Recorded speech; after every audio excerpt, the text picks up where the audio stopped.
Now we are going to start a new topic, that is internal joints.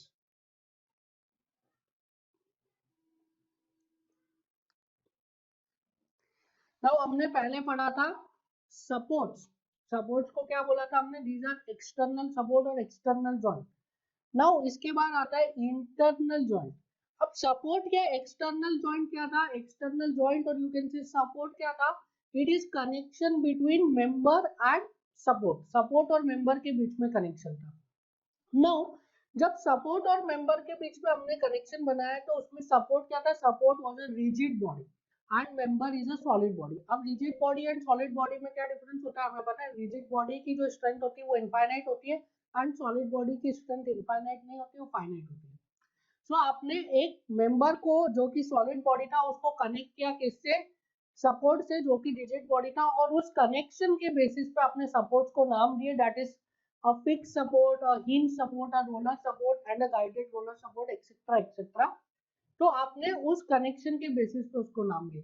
Now here in the case of internal joints, what we are going to do, we are going to join two members. हम लोग क्या कर रहे हैं? It is internal joint is nothing but it is connection between two members. It is connection between two members. ये दो members के बीच में कनेक्ट कर रहे हैं. Now जब दो मेंबर्स को हम कनेक्ट करते हैं तो उससे क्या होता है? देखिए, जब हमने एक मेंबर को सपोर्ट से कनेक्ट किया था तो हमें क्या मिला था? तो हमें एक रिएक्शन मिली थी. जब मेंबर को सपोर्ट से कनेक्ट किया तो क्या हुआ? तो हमें रिएक्शन मिली. अब जब दो मेंबर्स को कनेक्ट करेंगे तो क्या होगा? आपको इस चीज को एनालाइज करना है. ठीक है, जब हम दो मेंबर को कनेक्ट करेंगे तो क्या होगा, उस चीज को हमें एनालाइज करना है. The first type of internal joint is internal hinge. Now what is internal hinge? देखिए, internal hinge में क्या कर रहे हैं हम? Internal hinge में we are joining two members. Suppose this is member 1 and this one is member 2. And इन दोनों members को क्या कर रहा हूँ मैं? join कर रहा हूँ through a pin. So here I am joining two members through a pin. So this is member number 2. This is member number 1. सो यहाँ पे क्या किया मैंने? दोनों मेंबर्स को ज्वाइन किया through a pin. This is a pin. Now जब दो मेंबर्स को मैंने ज्वाइन किया थ्रू अ पिन तो इसकी वजह से क्या हुआ, हम इस चीज को एनालाइज करते हैं. सो यहाँ पे मैंने दो मेंबर्स को ज्वाइन किया थ्रू अ पिन और इसके अगेंस्ट में मेरे पास एक मेंबर है जो कि सेम डायमेंशंस का है. इन दोनों मेंबर्स को ज्वाइन करने के बाद जो डायमेंशन मिले हैं उस सेम डायमेंशन का मेरे पास एक मेंबर है. ठीक है, ये जो दो मेंबर्स को ज्वाइन किया है और इन दोनों मेंबर्स को ज्वाइन करने के बाद जो मुझे डायमेंशन मिले हैं उसी सेम डायमेंशन का मेरे पास एक होमोजेनस मेंबर है. इसमें कुछ मैंने ज्वाइन नहीं किया दो चीजों को. Now this is a member. Now pin pin join से क्या हो रहा है? पिन से दो मेंबर को जब ज्वाइन किया तो क्या हो रहा है? देखिए, अगर मैं यहाँ पे कोई लोड लगाता हूँ लाइक दिस P और सेम लोड लगाया मैंने लाइक दिस P. अब इसमें मैं अज्यूम कर लेता हूँ इसका सपोर्ट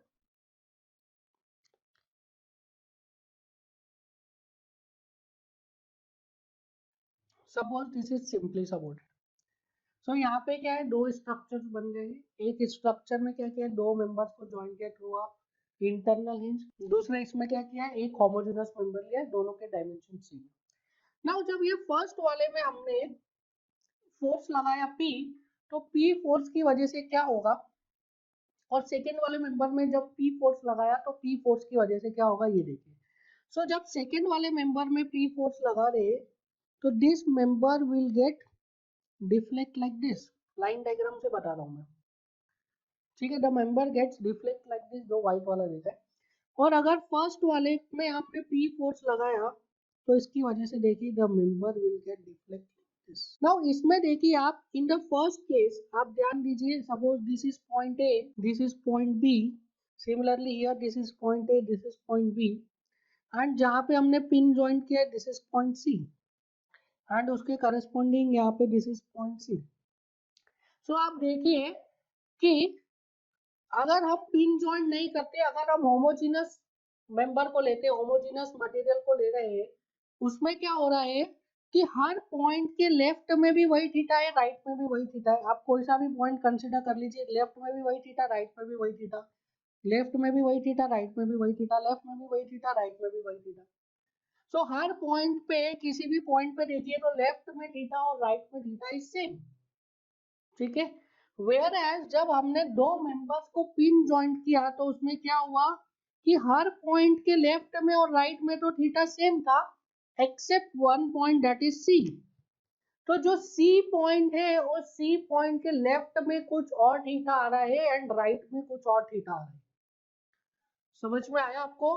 ये जो पॉइंट सी है इसके लेफ्ट में theta is different and right में थीटा इज डिफरेंट। आप देखिए, suppose this is horizontal axis, so this is theta right, और अगर मैं इसको एक्सटेंड करूं like this, so this is theta right, so this is theta AC, or you can say theta CA, and this is theta CB। सो जो point सी है जहाँ पे हमने पिन जॉइंट लगाया, वहां पे जो पॉइंट सी है, सी के लेफ्ट में कुछ और थीटा है एंड सी के राइट में कुछ और थीटा है। दैट मीन्स इस सी पॉइंट के अबाउट क्या हुआ है, इस सी पॉइंट के अबाउट जो बीम है उसमें क्या हो गया है, एंगुलर डिस्प्लेसमेंट हो गया है। समझ में आया? इस सी पॉइंट के अबाउट क्या हुआ है, बीम में एंगुलर डिस्प्लेसमेंट हो गया है, तभी तो सी पॉइंट के लेफ्ट में कुछ और थीटा, सी पॉइंट के राइट में कुछ और थीटा आ रहा है। दैट मीन्स सी पॉइंट के अबाउट यहाँ पे क्या हो रहा है, एंगुलर डिस्प्लेसमेंट हो रहा है। बट हमने तो कहा था कि क्या होता है, मेंबर में इंटरनल फोर्सेस डेवलप होते हैं, that is shear force, bending moment and axial force, जो कि डिस्प्लेसमेंट को प्रिवेंट करते हैं।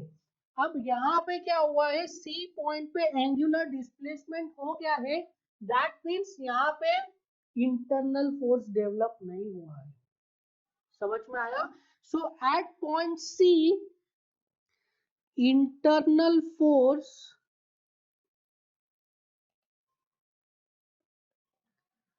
To resist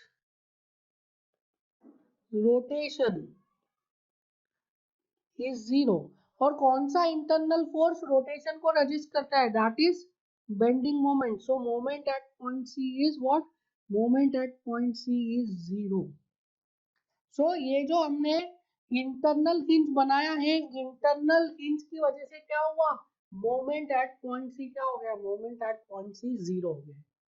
so C point पे जो बेंडिंग मोमेंट है which is an internal force, उसकी वैल्यू क्या हो गई है, इंटरनल मोमेंट, उसकी वैल्यू क्या हो गई, जीरो हो गई। That is why C point के अबाउट क्या हो गया, सी पॉइंट के अबाउट रोटेशन अलाउ हो गया।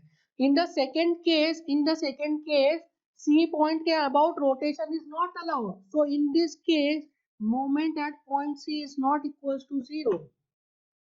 In the second case, moment at point C is not equals to zero. But in the first case, जहाँ पे हमने internal hinge लगाया है, वहाँ पे moment at point C is equals to what? Is equals to zero. So now हम लोग analyze करते हैं about the stability of this beam। ये जो beam है, इस beam की stability के बारे में analysis करते हैं। Now इस बीम की स्टेबिलिटी के बारे में एनालिसिस करने के लिए आपको थोड़ा सा इसका फिजिकल इंटरप्रिटेशन समझना पड़ेगा। नाउ फिजिकल इंटरप्रिटेशन समझने के लिए, जैसे हमने डिफरेंट टाइप के सपोर्ट्स का फिजिकल इंटरप्रिटेशन समझा था, वैसे ही यहाँ पे हम क्या कर रहे हैं, वैसे ही यहाँ पे हम इस बीम का फिजिकल इंटरप्रिटेशन समझ रहे हैं। सो नाउ इस बीम में क्या है, there is a hinge support. So इस बीम में हिंज सपोर्ट है, तो हिंज सपोर्ट को हम कैसे बनाते हैं, हिंज सपोर्ट को हम बनाते हैं, एक वॉल है, this is a wall, and on this wall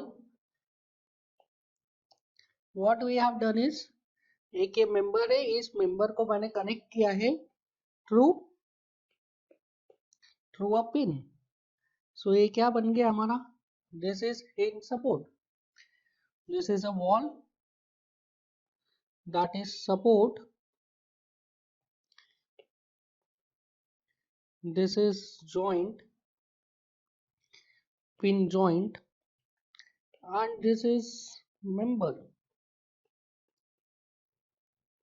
this was scale, तो इसको क्या बोला था हमने, member.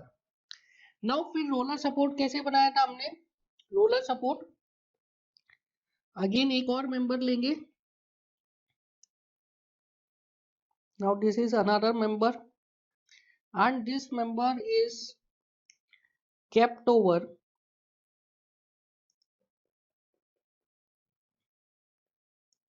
a roller like this. So this is what, this is again scale, that is member, and this was pen, and this was, you can say this was floor, that is frictionless. So ये क्या था, ये हमारा support हो गया, ये pen क्या हो गया, पेन जॉइंट हो गया, और स्केल क्या हो गया, मेंबर हो गया. सो ये जो रिप्रेजेंट कर रहा है राइट साइड में, ये रिप्रेजेंट कर रहा है क्या, this is representing a roller support, and ये क्या रिप्रेजेंट कर रहा है, दिस लेफ्ट साइड वाला, this is representing a hinge support. अब इन दोनों मेंबर को क्या किया मैंने, इन दोनों मेंबर को ज्वाइन कर दिया है using a bolt, that is a, this is a bolt. I will write it, this is what, this is internal hinge.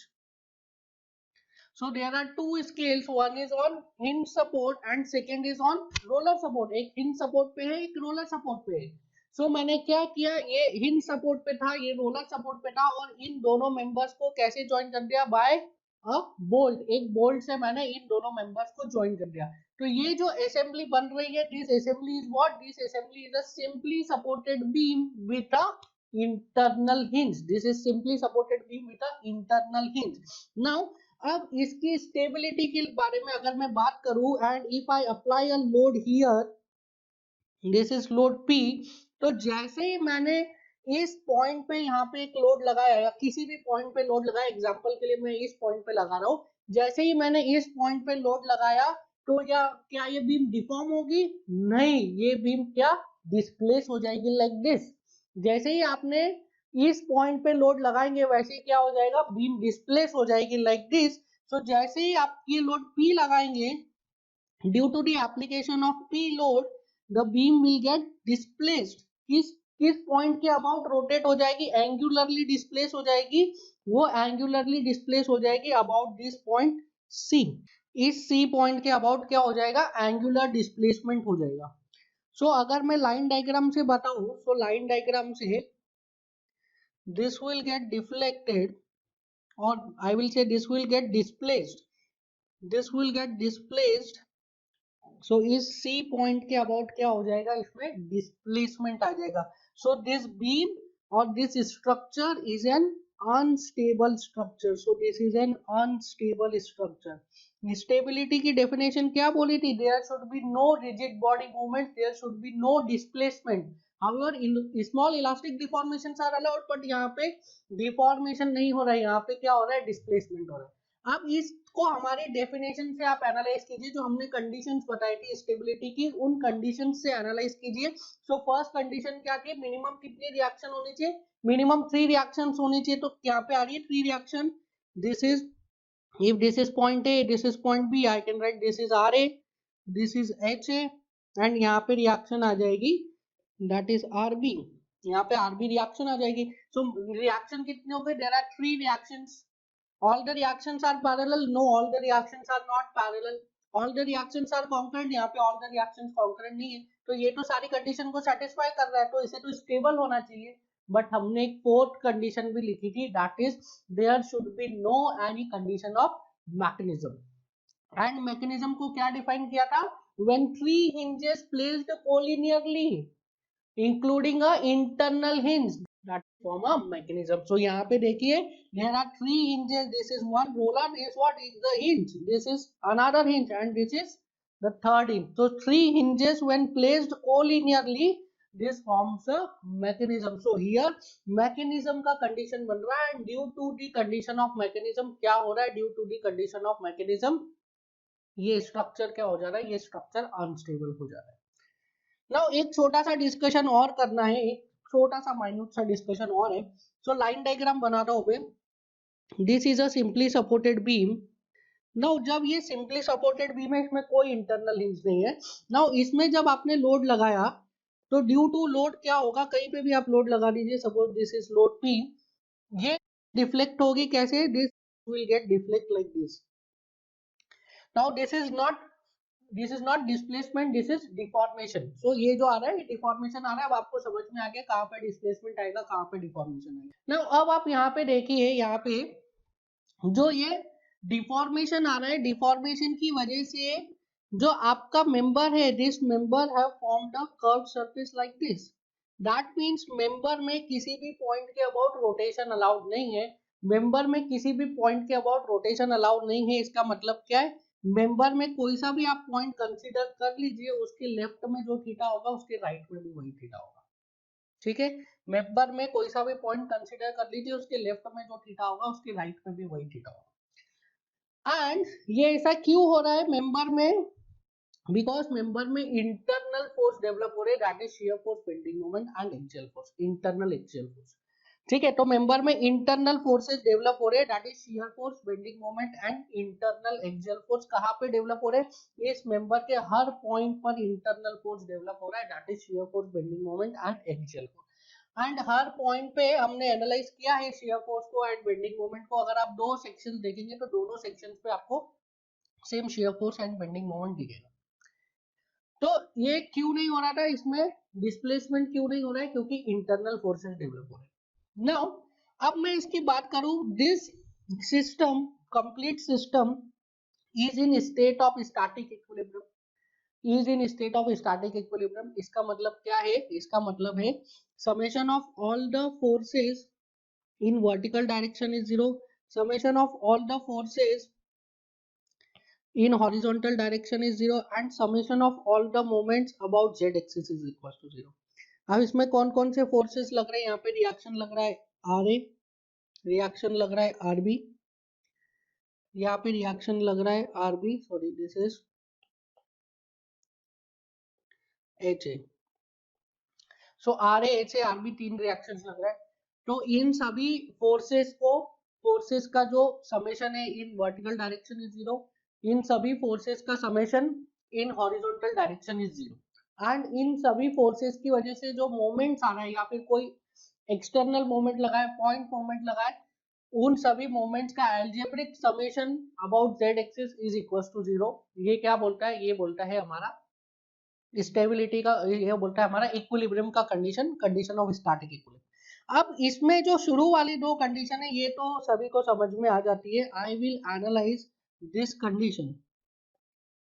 ठीक है, ये कंडीशन को मैं एनालाइज करने जा रहा हूँ। नाउ इस कंडीशन की एनालिसिस के लिए आप समझिए, summation of moment due to all the forces is equal to 0, और you can say summation of all the moments about Z axis is equal to 0।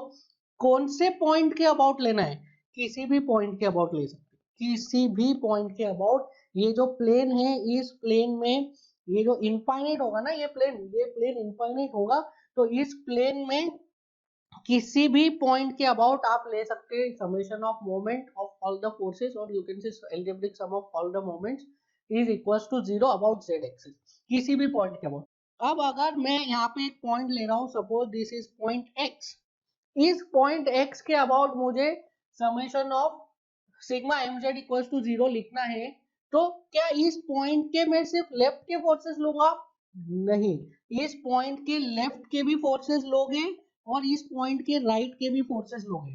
क्या बोला है, summation of all the moments.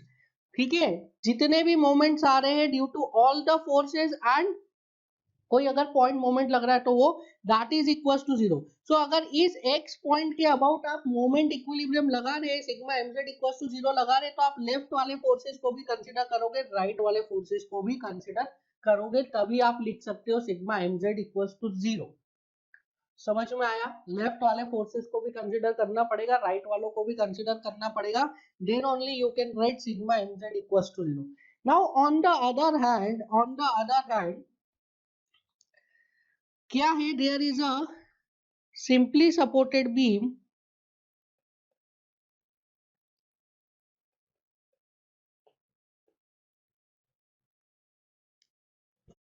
This is a simply supported beam and this beam is having a internal hinge like here C and यहाँ पे कहीं पे load लगा है P. सो reactions क्या क्या आएगी, रिएक्शंस आएगी RA, HA and RB. RA, HA and RB. Now here in this case again I am going to analyze that sigma mz is equal to 0 का यहाँ पे क्या मतलब है, सिग्मा mz इक्वल टू 0 का यहाँ पे क्या मतलब है, यहाँ पे देखिए सिग्मा mz इक्वल टू 0 का वही मतलब है जो इसके पहले वाले केस में था, that is summation of all the moments about z axis is 0. किस पॉइंट के अबाउट, इस प्लेन में किसी भी पॉइंट के अबाउट आप लगा लीजिए, इस प्लेन में कोई सा भी पॉइंट आप कंसीडर कर लीजिए, उस पॉइंट के अबाउट आप सिग्मा mz इक्वल टू 0 लगा लीजिए, कोई प्रॉब्लम नहीं. बट यहाँ पे there is one additional condition that moment at point C is equal to 0. So अगर इसके प्रीवियस केस की बात करें, इसके प्रीवियस केस की बात करें तो इन द प्रीवियस केस अगर मैं इस x पॉइंट के अबाउट मोमेंट इक्विलिब्रियम लगाता था तो मुझे लेफ्ट के भी फोर्सेस कंसीडर करने, राइट के भी फोर्सेस कंसीडर करने. बट यहाँ पे अगर ये C पॉइंट के अबाउट मोमेंट इक्विलिब्रियम आप लगाओगे तो there is an additional option for you, या तो आप लेफ्ट के फोर्सेस को 0 लिख दीजिए या तो राइट के फोर्सेस के अबाउट मोमेंट को 0 कर दीजिए. सो यहाँ पे क्या है, इधर देखिए ये जो बीम है, इस बीम में क्या हो रहा है, इस बीम में हर पॉइंट पे मोमेंट डेवलप हो रहा है और हर पॉइंट पे जो bending moment, internal bending moment develop हो रहा है उसकी वजह से क्या हो रहा है, ये बीम में डिफ्लेक्शन, इस बीम में डिस्प्लेसमेंट नहीं आ रहा है. ठीक है, हर पॉइंट के लेफ्ट में भी वही थीटा, हर पॉइंट के राइट में भी वही थीटा है. अब यहाँ पे ये वाले केस में आप देखिए, इस केस में क्या हो रहा है, इस केस में हर पॉइंट पे बेंडिंग मोमेंट डेवलप हो रहा है एक्सेप्ट दिस पॉइंट सी. तो दिस पॉइंट सी, ये जो सी पॉइंट है, इस सी पॉइंट पर कोई भी बेंडिंग मोमेंट डेवलप नहीं हो रहा है. इस सी पॉइंट पे बेंडिंग मोमेंट की वैल्यू क्या है, बेंडिंग मोमेंट की वैल्यू 0 है. इसका मतलब क्या है, यहाँ के लेफ्ट में कुछ और थीटा है, यहाँ के राइट में कुछ और थीटा है, वो तो हमें पता ही है. बट इस पॉइंट पर बेंडिंग मोमेंट की वैल्यू 0 है, तो मैं सिर्फ इस पॉइंट के लेफ्ट के जो फोर्सेस है उनके अबाउट मोमेंट इक्विलिब्रियम, मोमेंट को 0 कर सकता हूँ और सिर्फ जो राइट के फोर्सेस है उनके अबाउट में मोमेंट को 0 कर सकता हूँ. बट अगर ये वाला केस लेंगे तो कोई सा पॉइंट ले रहे हैं x, तो लेफ्ट में भी सारे फोर्सेस लेने पड़ेंगे, राइट में भी सारे फोर्सेस लेने पड़ेंगे अगर सिग्मा mz इक्वल टू 0 आप लिख रहे हैं तो.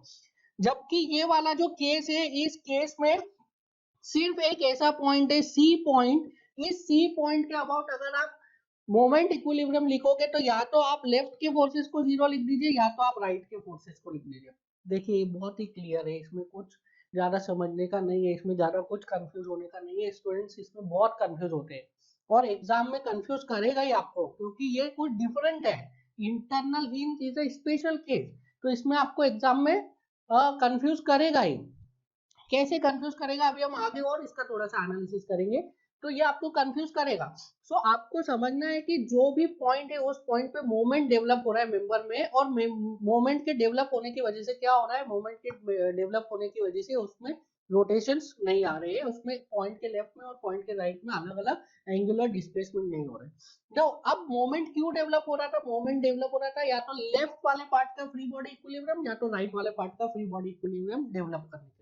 अब इस केस में क्या है, मोमेंट डेवलप ही नहीं हो रहा है, that means without that moment left वाले पार्ट का भी फ्री बॉडी इक्विलिब्रियम आ जाएगा, राइट वाले पार्ट का भी फ्री बॉडी इक्विलिब्रियम आ जाएगा. इसका मतलब अगर मैं बोलूं तो यहाँ पे जो x है, x में दो मोमेंट डेवलप हो रहे हैं इस x सेक्शन के about, one is this mx and one is this mx. ठीक है, दो मोमेंट डेवलप हो रहे थे. हमने देखा था ना, जब लेफ्ट से कंसीडर किया था तो एंटी क्लॉकवाइज आ रहा था, राइट से कंसीडर किया था तो क्लॉकवाइज आ रहा था, बट अभी हमको उसमें नहीं जाना है. तो यहाँ पे दो मोमेंट्स डेवलप हो रहे हैं और उन मोमेंट्स का वैल्यू कैसा, equal and opposite.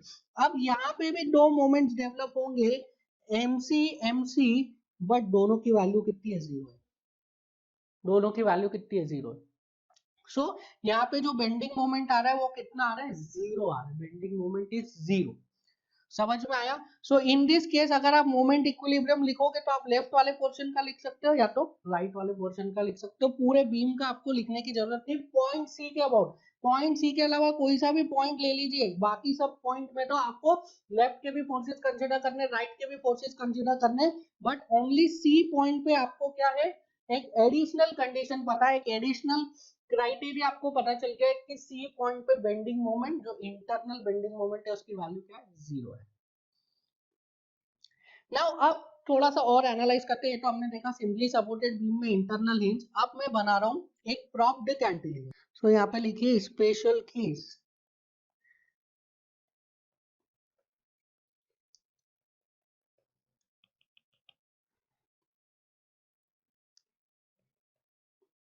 Now this is a propped cantilever. अब इस प्रॉप्ड कैंटिलीवर के लिए हम थोड़ा सा एनालिसिस करते हैं। This is A, this is B. कितनी रिएक्शंस आएगी एंड ए पे? 3 reaction, R A, H A and M A. End B पे कितनी रिएक्शन आएगी? Only 1, that is R B. Now इसमें बताइए नंबर ऑफ एक्सटर्नल रिएक्शन कितनी होगी? 4। Number of equilibrium condition is 3। So determinacy कितना हो गया? 4 minus 3 is 1। 4 minus 3 is 1। Now अगर इस केस में मैं क्या करता हूँ, एक इंटरनल हिंज इंट्रोड्यूस कर देता हूँ at point C. Point C पे क्या किया हमने? एक इंटरनल हिंज इंट्रोड्यूस कर दिया। नाउ बिफोर डिस्कसिंग अबाउट इसकी डिटरमिनेसी क्या होगी इंटरनल हिंज इंट्रोड्यूस करने से, हम पहले ये डिस्कस करेंगे कि इसकी स्टेबिलिटी पे क्या फर्क पड़ रहा है। क्या ये अब इंटरनल हिंज लगाने के बाद स्टेबल है या फिर ये अनस्टेबल हो गया? तो इसको आप थोड़ा सा एनालाइज कीजिए अगेन। कैसे हमने विजुअलाइज किया था? There is a wall. इस वॉल से हमने एक मेंबर को अटैच किया था। फिक्स जॉइंट कैसे बनाया था? फिक्स जॉइंट बनाया था बाय यूजिंग 2 पिन को यूज करके हमने फिक्स जॉइंट बनाया। ठीक है। सिमिलरली सेकेंड मेंबर को बनाइए।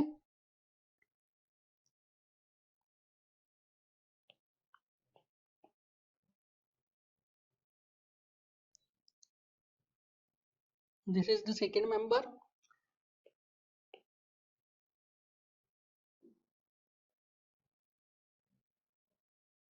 and this is resting on a roller support.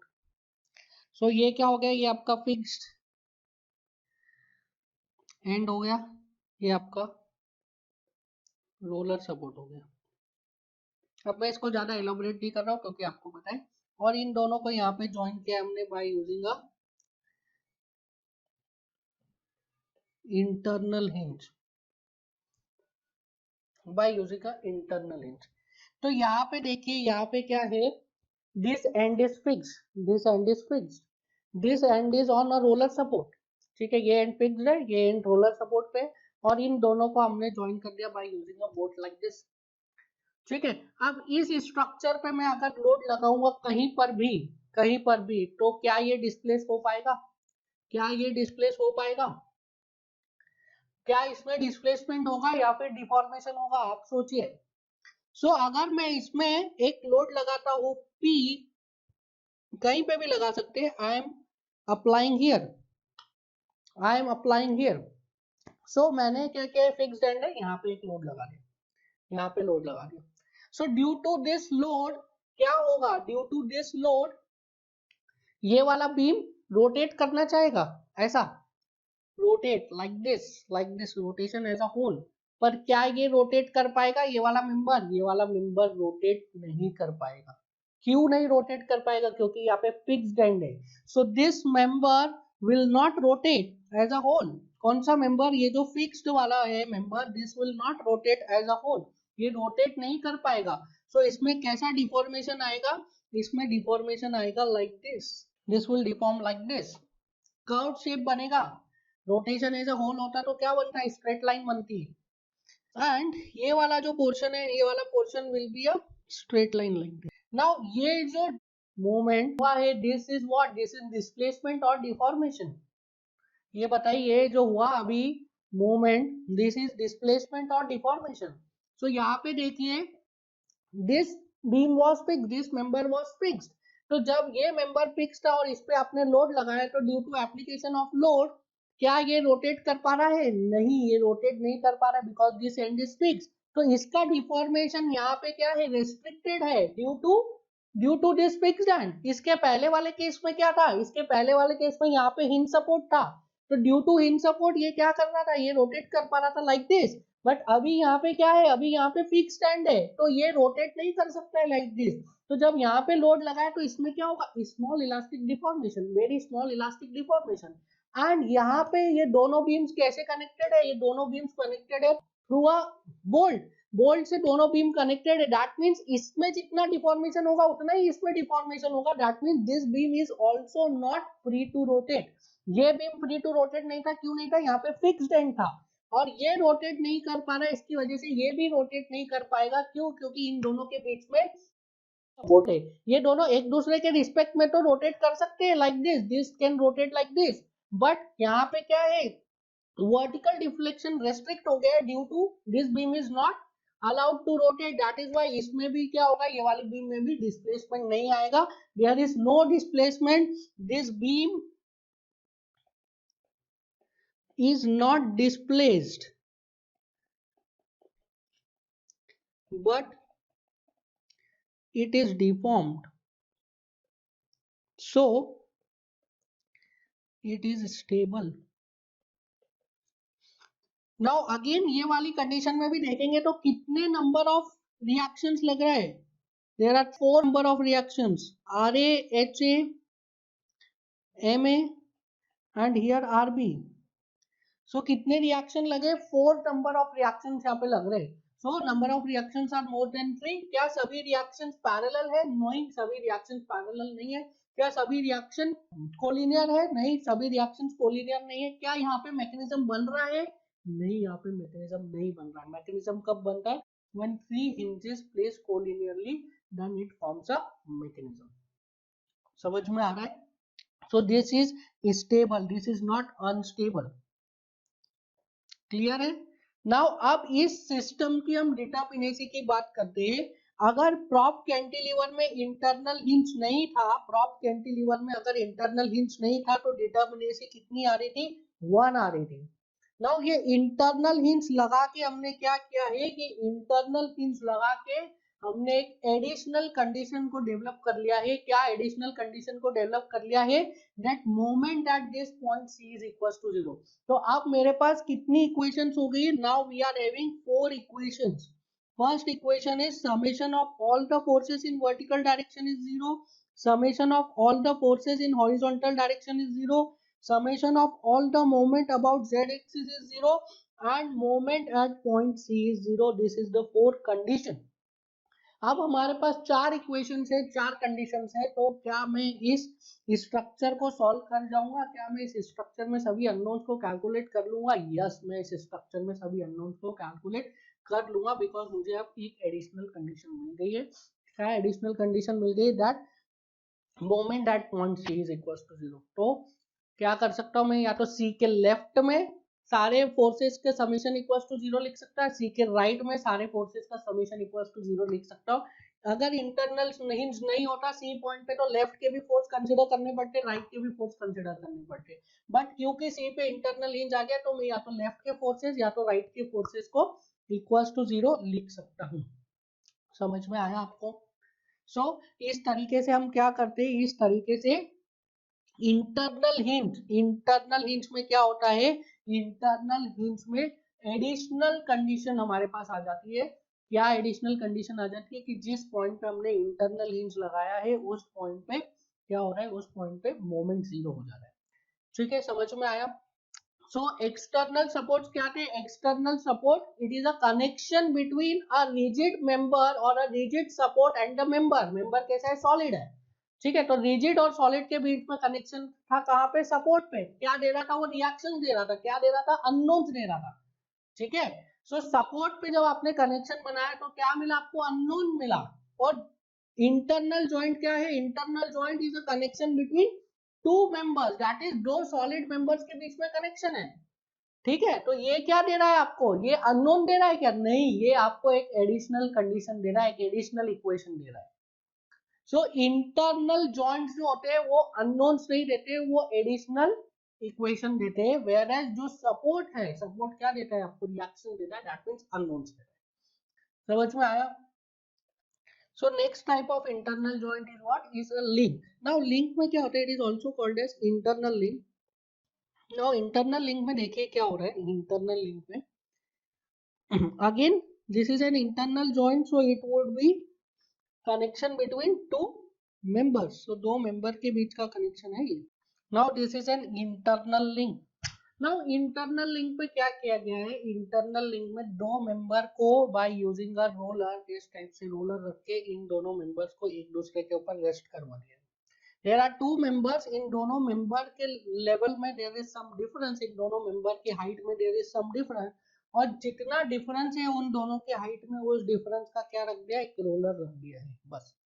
There is no connection, कोई कनेक्शन नहीं है, बस सिंपली रेस्ट कर रहे हैं, सिंपली रेस्ट कर रहे हैं।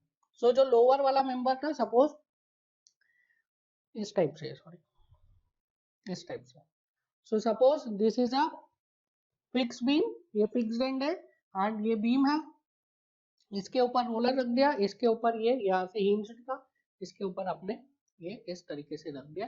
सो यहाँ पे क्या किया, ये दोनों जो मेंबर है, इन दोनों मेंबर्स के बीच में, ये जो दोनों मेंबर है, member number 1 and member number 2, इन दोनों के बीच में जो लेवल का डिफरेंस था, उस डिफरेंस के डायमीटर के बराबर एक रोलर को रख दिया है, देयर इज नो कनेक्शन। ठीक है, तो इस टाइप के जो अरेंजमेंट है उसको हम क्या बोलेंगे, इस टाइप के अरेंजमेंट को बोलेंगे इंटरनल लिंक। जैसे इंटरनल हिंज ने क्या किया था, इंटरनल हिंज ने एक इंटरनल फोर्स को जीरो कर दिया था, हम उसको बोलते हैं रिलीज कर दिया था, दैट इज मोमेंट को रिलीज कर दिया था, इंटरनल बेंडिंग मोमेंट को रिलीज कर दिया था। ऐसे ही ये जो इंटरनल लिंक इंटरनल फोर्स को जीरो कर देगा।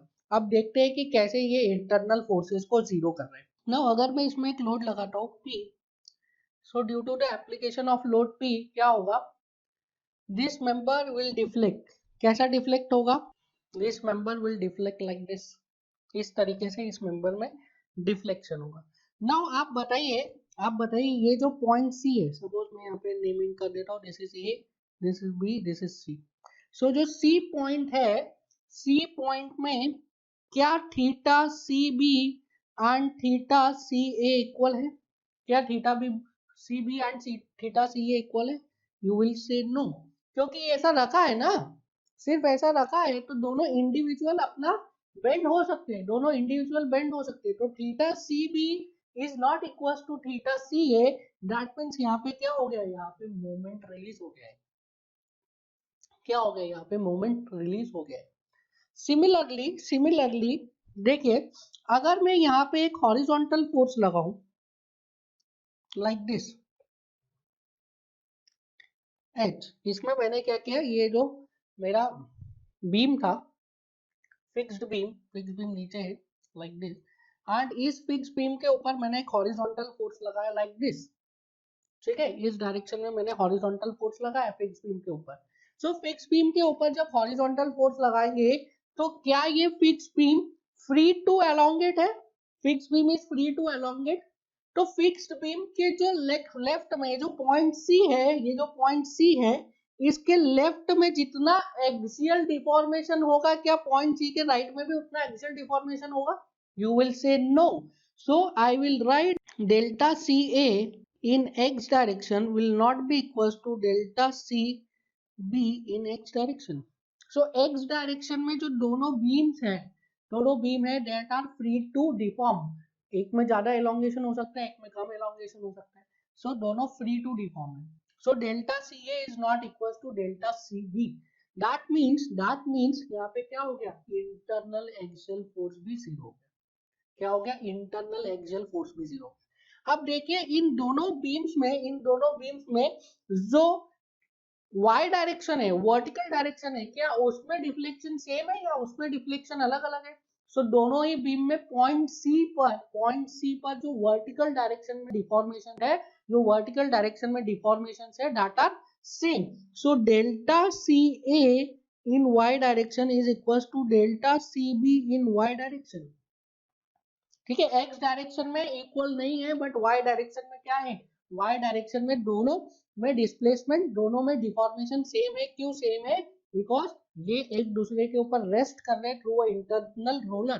तो रोलर की वजह से x डायरेक्शन में तो हो सकता है अलग अलग डिफॉर्मेशन लाइक दिस, पर y डायरेक्शन में अलग अलग deformation is not possible. That means यहाँ पे कौन सा एक फोर्स ही रह रहा है, बाकी दोनों इंटरनल फोर्स जीरो हो जा रहे हैं। Axial or you can say internal axial force is zero and you will say bending moment at point C is zero। internal axial force कहाँ पे? point C पर zero था, but shear force जो transverse direction में force आ रहा है, that transverse direction का force is not equals to zero। that means shear force is not equals to zero at point C। so अगर link की मैं बात करूँ, link releases bending moment and axial force. Link क्या कर देता है? बेंडिंग मोमेंट और एक्सियल फोर्स को रिलीज कर देता है। So moment at point C is zero and force in X direction at point C is zero. Axial force at point C is equal to zero. मतलब अगर आप किसी एक बीम में, अगर आपने ये जो एच फोर्स लगाया है इसमें एसी बीम में, तो ये H force C B beam में ट्रांसफर नहीं होगा। पर ये जो P फोर्स लगा है, P फोर्स कौन सा है? ट्रांसवर्स फोर्स है। तो ये P फोर्स जो आपने BC बीम में लगाया, ये P फोर्स AC बीम में ट्रांसफर होगा। समझ में आया? सो ये यहाँ पे क्या है? लिंक पे एक्सियल फोर्स को रिलीज कर दिया है, एक्सियल फोर्स को रिलीज कर दिया है। सो इस तरीके से क्या करते हैं? इस तरीके से इंटरनल फोर्सेस को लगा के हम क्या करते हैं? इंटरनल जॉइंट्स को लगा के हम क्या करते हैं? कुछ फोर्सेस को रिलीज कर देते हैं, और फोर्सेस को रिलीज करके हम क्या करते हैं? कुछ एडिशनल इक्वेशंस को डेवलप करते हैं, जिसकी वजह से जो इनडिटर्मिनेट स्ट्रक्चर होता है वो भी क्या हो जाता है? वो भी डिटर्मिनेट हो जाता है। और एग्जाम में आपको कई बार आपको इंटरनल जॉइंट्स के क्वेश्चन देगा, क्योंकि इंटरनल जॉइंट से क्या होता है? इनडिटर्मिनेट स्ट्रक्चर भी डिटर्मिनेट हो जाता है। बस आपको उस इंटरनल जॉइंट की प्रॉपर्टी पता होनी चाहिए। अगर हिंज है तो हिंज का पता है, हिंज दो रिएक्शन देता है, ठीक है? हिंज लगाया तो दो रिएक्शन देता है, मोमेंट नहीं देता है। दैट मींस हिंज में क्या हो गया? मोमेंट रिलीज हो गया। रोलर है तो रोलर एक ही रिएक्शन देता है ना, वो एक्सियल रिएक्शन भी नहीं देता है ना, मूवमेंट का रिएक्शन देता है। तो रोलर लगाया तो क्या हो गया? रोलर लगाने की वजह से दो फोर्सेस रिलीज हो गए। So this is very easy. बस आपको उसका कॉन्सेप्ट पता होना चाहिए, you can easily solve the numerical. So क्या होता है? इंटरनल जॉइंट लगाने से, इंटरनल जॉइंट लगाने से जो इनडिटर्मिनेट स्ट्रक्चर होता है वो भी स्ट्रक्चर क्या हो जाता है? डिटर्मिनेट हो जाता है। दैट इज व्हाई ये फेवरेट टॉपिक रहता है हमेशा एग्जामिनर का, कि इनडिटर्मिनेट स्ट्रक्चर को इंटरनल जॉइंट लगा के वो डिटर्मिनेट कर देगा और फिर आपसे उससे क्वेश्चंस पूछेगा। तो आपको क्या लगेगा? ये तो इनडिटर्मिनेट स्ट्रक्चर है, तो सिलेबस में ही नहीं, हमने पढ़ा ही नहीं। बट इंटरनल जॉइंट की वजह से वो इनडिटर्मिनेट स्ट्रक्चर क्या हो गया? डिटर्मिनेट हो गया। जैसे हमने अभी देखा प्रोप्ड कैंटिलीवर के केस में क्या था? अगर इंटरनल हिंज नहीं लगाया था तो कितना आ रहा था? Degree of indeterminacy that was 1। You can not solve, but उसमें अगर इंटरनल हिंज लगा दिया तो आपको एक एडिशनल इक्वेशन मिल गई थी, that is moment at point C is equal to 0। आप यू कैन इजीली सॉल्व।